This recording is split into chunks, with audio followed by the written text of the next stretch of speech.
Assalamualaikum warahmatullahi wabarakatuh. Jangan lupa subscribe, like, and loncengnya diaktifin ya. Selamat datang di Farah Nabila Sud Channel.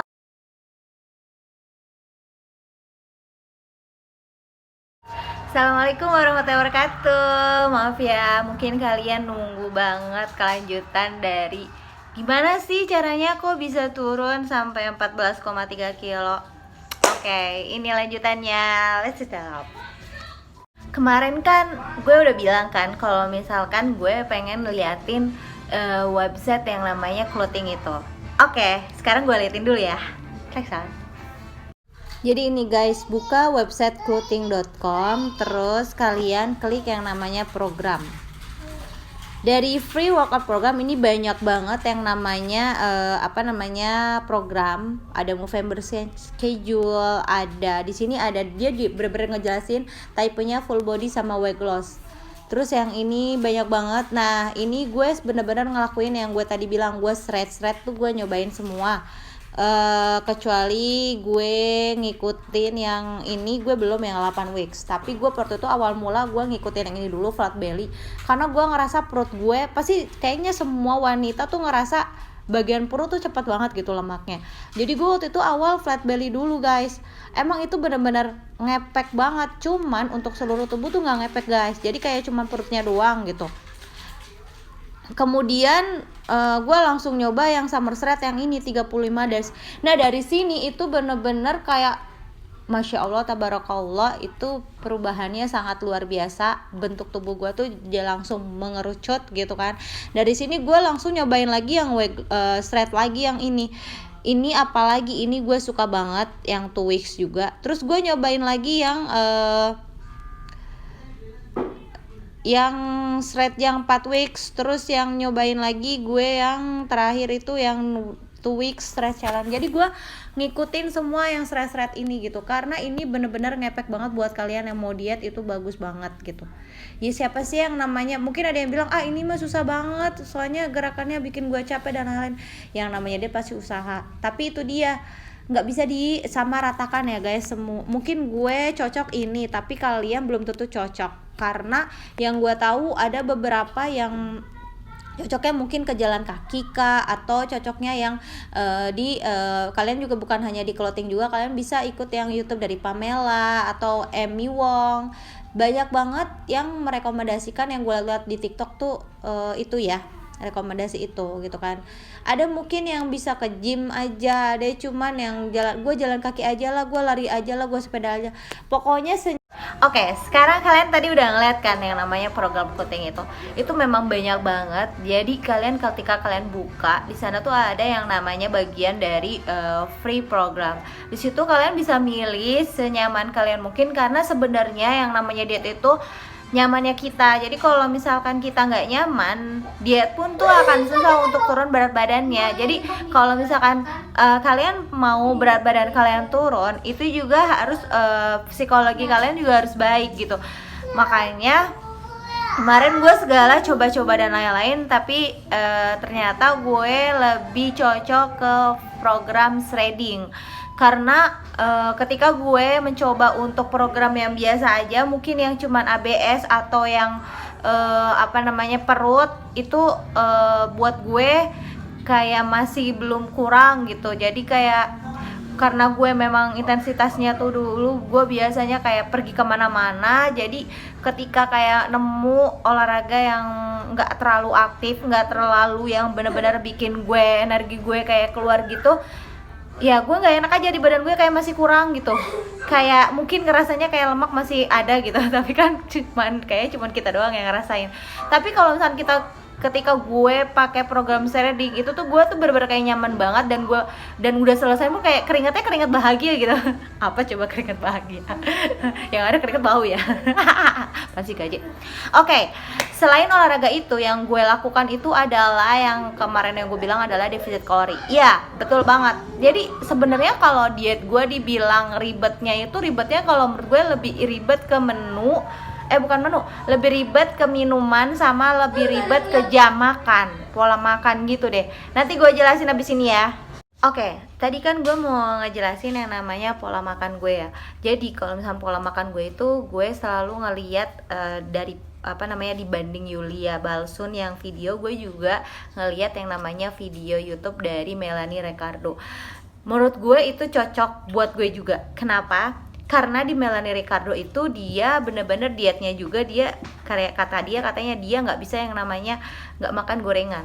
Sama banget, mungkin kalian juga yang ngelihat ke gue, kalian juga sama yang namanya suka gorengan gitu. Ya, gue tuh bener-bener nggak bisa lepas yang namanya gorengan. Even kayak cuman satu tuh kayaknya nggak bisa gitu. Pengennya tuh gue lebih dari satu kalau makan gorengan. Kayak gorengan tuh gimana ya, kayak crispy renyah gimana gitu, apalagi kalau pakai sambal kacang. Ya nggak sih? Aduh, kok jadi ngomongin gorengan jadi lapar. Iya, jadi kayak kalau ngomongin gorengan tuh kayak oh my god, itu kayak bener-bener kayak heaven gitu. Lebay banget ya. Padahal kan dari minyak, dari segala macam itu sebenarnya nggak sehat. Tapi itu sebenarnya yang membuat kita tuh jadi kayak diet itu, kita harus mengatur pola makan, guys. Kita tahu lah ya gorengan itu berapa kalori, ya kan? Iya, kalorinya gorengan itu kalau dihitung tuh kayak banyak banget. Apa kalau nggak salah tuh sekitar 90 kalori sampai 100-an atau bahkan 200-an. Nah, kalau dihitung aja, kalau misalkan kita makan satu itu 100-an. Kalau kita makan dua pasti 200-an dan lain-lain. Nah, gue tuh bener-bener ngatur pola makan banget. Karena gue biasanya memang gue puasa Senin Kamis, dan memang itu nggak lepas dari gorengan emang kalau gue buka. Karena mama gue tuh selalu bikin gorengan, dan you know lah ya, kalau makanan mama itu is the best. Kayaknya every mother in the world make and cook is very delicious and make the children like it gitu kan. Jadi kayak semua orang pasti menyetujui kalau masakan mama itu the best gitu kan, daripada yang lain. Apalagi kalau misalkan gorengan di luar kayaknya lebih enak bikin sendiri, ya nggak sih? Nah, gue tuh bener-bener kalau makan gorengan itu gue atur.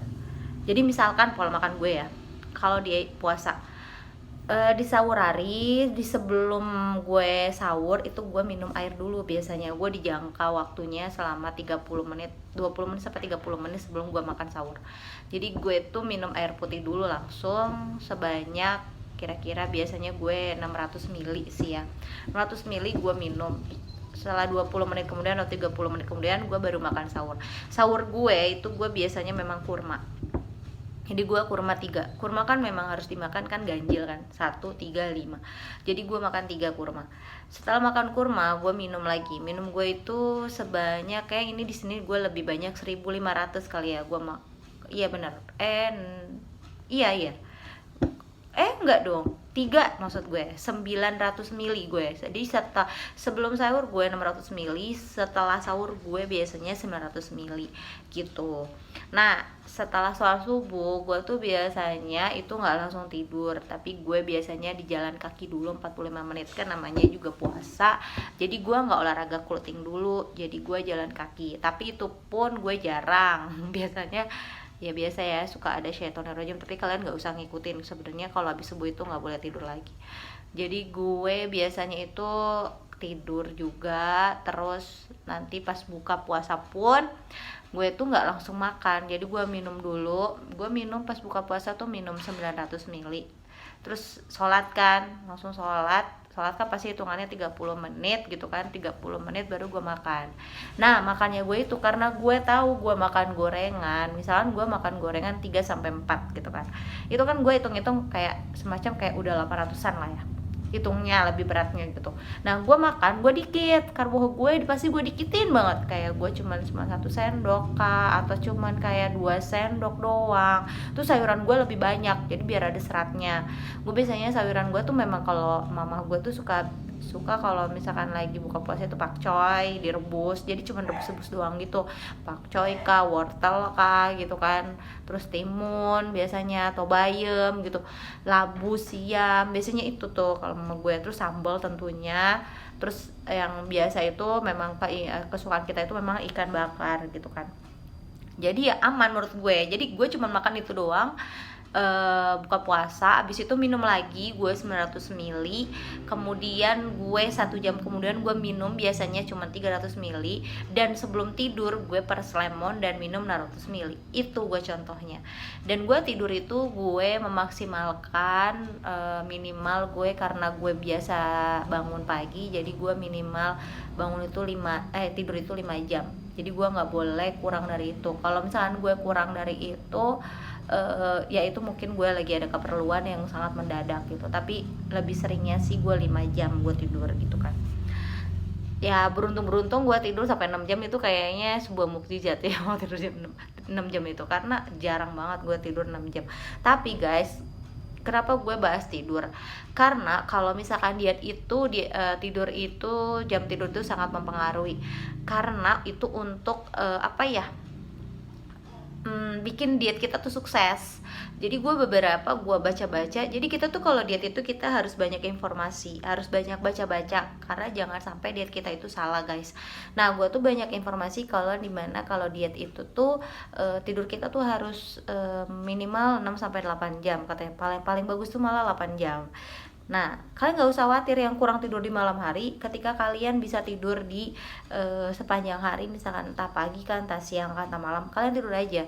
Pokoknya ya minimal lah ya 6 jam gitu kan, maksudnya pokoknya 8 jam dalam sehari itu. Oke semuanya, maaf ya banyak iklan gitu. Iya, jadi kenapa tidur itu sangat penting buat menghasilkan diet yang maksimal yang sesuai yang kita mau. Karena kalau nggak salah, jadi di proses tidur itu ada proses yang dimana kayak pendetoks gitu loh. Jadi kalau misalkan kita kurang tidurnya juga, jadi bisa menghambat penurunan berat badan. Itu sih yang gue tahu. Kalian bisa ngelihat lebih jelas lah, karena gue bukan dokter.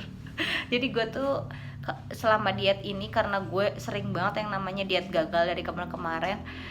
Jadi untuk yang saat ini, karena gue ngelihat berat badan gue menurut gue itu udah lebay banget, karena gue nggak pernah yang namanya gue 69. Jadi gue di situ ketika gue 69 dan waktu gue tuh lebih banyak, jadi gue nyari-nyari beberapa informasi yang benar-benar menurut gue itu buat gue sendiri. Dan gue memahami kalau misalkan gue tuh harus benar-benar cinta sama diri gue sendiri. Kalau yang namanya gemuk gimana sih, siapa sih yang nyaman? Gak ada yang nyaman, ngapnya minta ampun kan, maksudnya buat psikis aja kayak kita nggak enak gitu ya kan. Jadi gue selama diet itu gue bener-bener ngeliat informasi sedetail mungkin, sampai gue ngeliat air putih. Untuk porsi minuman air putih pun kebanyakan kan orang katanya 2 liter per hari atau 3 liter per hari. Nah tapi beberapa informasi yang gue baca, kita minum air itu sesuai berat badan kita. Nah waktu itu kan gue 69 kilo kalau nggak salah. Minimal minum yang gue harus tempuh itu sekitar 5 liter atau apa ya, lupa deh pokoknya. Kalian bisa cek sih di Google, banyak banget tuh untuk menghitung asupan minum air sesuai berat badan.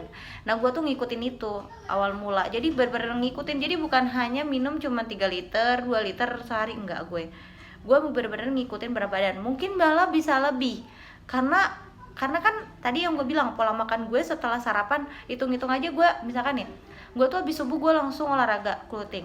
Yang namanya olahraga clothing itu 1 jam, bisa 1 jam lebih gitu. Ya kira-kira gue selesai 6:30 lah, paling lambat tuh gue pernah banget 6:30 gue minum. Habis minum gue diberi jarak 1 jam baru gue sarapan gitu. Nah sarapan gue itu cuman telur rebus. Iya, awal mula gue bener-bener telur utuh, jadi makan telur yang kuningnya juga, karena biar nggak kaget guys. Gue biasanya kan makan banyak gitu kan, lontong sayur, nasi uduk, mungkin kalian juga sama gitu kan, lontong sayur pakai gorengan kan enak banget ya. Iya, jadi gue biasanya kayak gitu, tapi karena gue biar nggak kaget, jadi gue telur rebus 2 gitu. Itu gue lakukan selama sebulan lebih kali ya, sebulan. Nah abis sarapan gue tuh minum air putih dulu, 600 ml juga. Terus habis itu gue yang ngikutin aja berjam-jamnya sampai jam 12 itu gue bener-bener minum air putih doang tanpa makan, jadi puasa dulu, intermittent fasting. Terus abis itu jam 12 gue minum sebelum makan siang. Sebelum makan siang itu 600 ml juga. Nah dikasih waktu 30 menit baru setelah itu baru gue makan siang. Makan siang gue karena gue waktu itu dikasih rekomendasi juga sih, katanya kalau misalkan orang yang makan banyak, yang baru-baru banget gitu kan, baru menjalani diet, supaya nggak kaget dan memang kalorinya rendah, mending mengikuti yang namanya mending cobain yang namanya nasi shirataki, katanya gitu. Nah akhirnya gue awal sampai 2 minggu deh kalau nggak salah, itu gue nasi shirataki. Nasi shirataki itu kan kalorinya rendah banget guys, dan memang sih beda banget rasanya, ya iyalah ya, yang kita biasa kita nasi putih.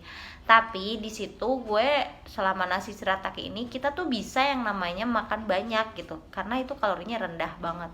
Jadi gue makan nasi shirataki, kemudian gue awal-awal karena memang gue belum terbiasa, jadi gue sayur gue masih kayak sayur tumis, atau gue ya sayur yang ada di rumah gitu kan, maksudnya rumahan ya, sayur asem, sop gitu kan. Terus makanannya gue ayam, tahu ya, tapi bukan rebus, jadi kayak bener-bener emang olahan rumahan.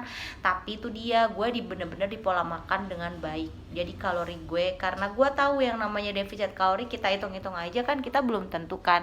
Dan gue nggak punya yang namanya timbangan gram makan, timbangan untuk makanan gitu gue nggak punya.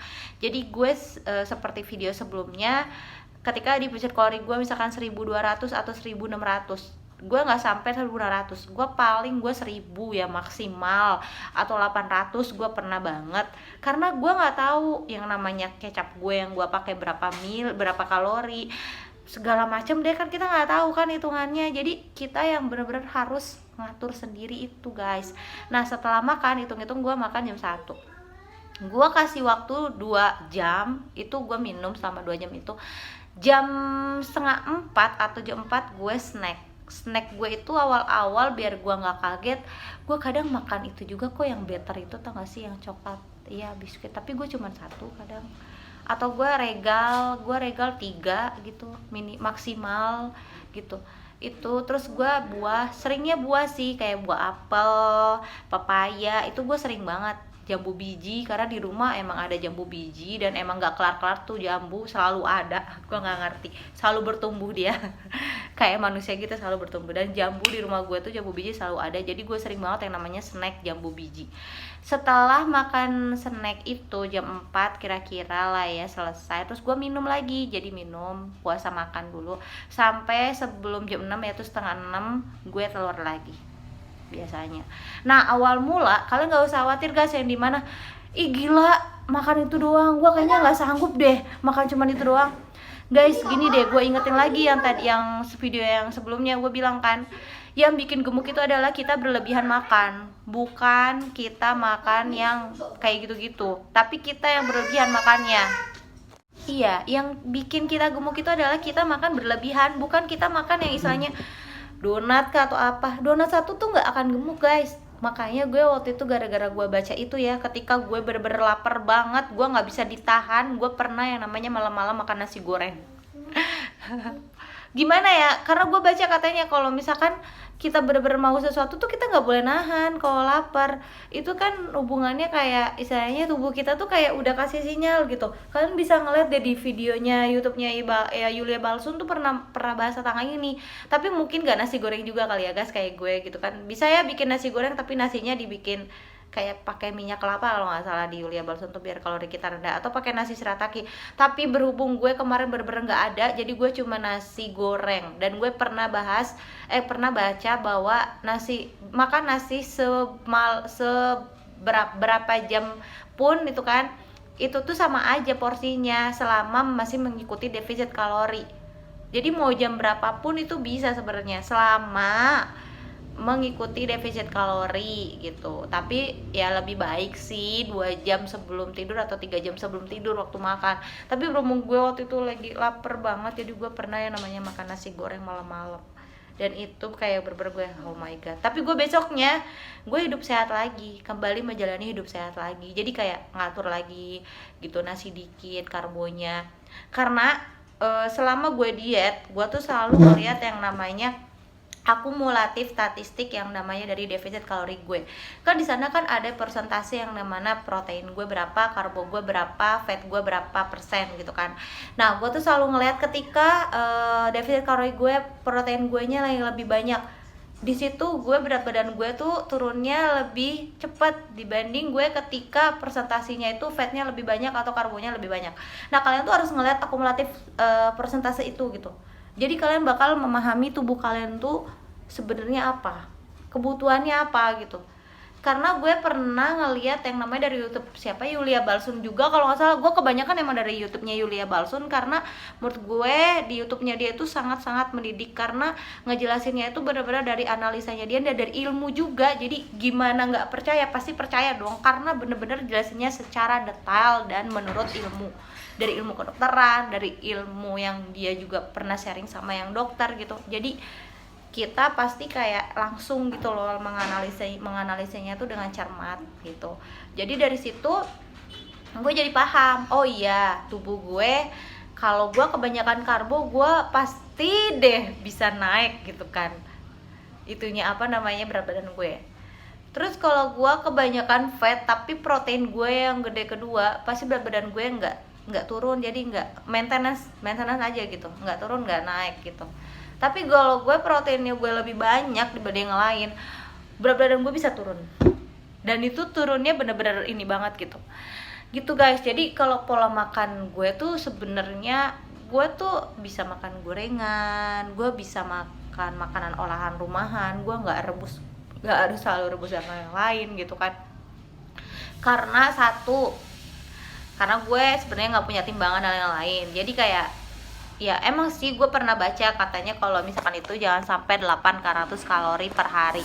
Cuman kan gini guys, orang yang 800 kalori itu kan karena dia bener-bener menghitung bener-bener kayak makanannya berapa gram, asupan pemasukannya berapa gram, dan dia masak sendiri kan. Kalau gue kan misalnya udah jadi dan gue nggak tahu takaran minimal minyaknya ininya ya gue hitung-hitung ya begitu aja gitu. Ngerti kan maksudnya? Jadi itu sebenarnya perjalanan diet gue selama 4 bulan. Dan menurut gue 4 bulan ini bukan hal suatu yang gampang guys. Untuk gue yang suka kuliner, mungkin bagi orang yang mereka yang istilahnya makannya dikit mungkin bisa aja. Tapi menurut gue mungkin buat orang-orang yang kenal gue tahu banget, yang namanya Farah, yang namanya Nabil tuh kalau makanan tuh kayak ya udah makan mulu gitu. Bahkan keluarga gue pun tahu kalau di mana-mana kalau gue suka gue bisa nambah makan. Soto gue bisa makan 2 mangkok. Nasi gue bisa makan 2 piring. Pokoknya gue tuh banyak banget makannya. Jadi ketika gue diet begini ya pasti itu sangat-sangat perjuangan. Dan ketika gue mendapatkan hasil yang mungkin menurut orang-orang yang udah kurus, menurut mereka udah pas gitu kan. Tapi menurut gue untuk dapat hal yang kayak gini tuh menurut gue itu adalah usaha yang benar-benar perjuangan banget.